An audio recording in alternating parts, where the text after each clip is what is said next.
I said I'd never join. Thought living on sub would be too hard.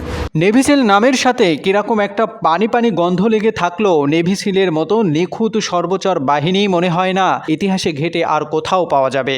যুক্তরাষ্ট্রের নৌবাহিনীর জল, স্থল, অন্তরিক্ষের এই অসাধারণ বাহিনীটিকে বর্তমান পৃথিবীর সবচেয়ে ভয়ঙ্কর এবং চৌকস সেনাদল বলা হয়। তাই এর আগেও বহুবার প্রমাণ করে দিয়েছে নেভি সিলরা। অবশ্য the only easy day was স্টারডে মূল মর্তে বিশ্বাসী এই ফ্রগম্যানদেরকে যেসব ট্রেনিংয়ের সফলতা উত্তীর্ণ হয়ে নেভি সিলের গৌরব সোনালীর পদকটি অর্জন করতে হয় তা কল্পনা করলেও সাধারণ মানুষের রক্ত পানি হয়ে যেতে পারে।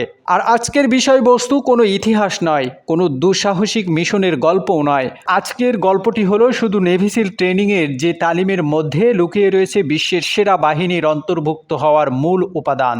কাউকে কখনো নেভি সিলে ঢুকতে কখনো বাধ্য করা হয় না। এদের পুরোটাই স্বেচ্ছাসেবকদের বাহিনী।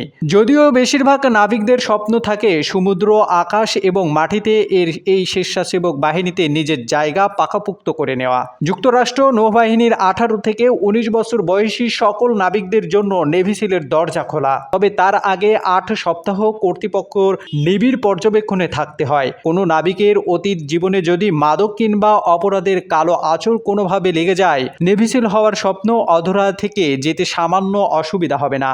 দক্ষ ইংরেজি ভাষা জ্ঞান আর নিখুঁত দর্শন শক্তি নেভি সিল হতে পারার আরও দুটো বড় যোগ্যতা।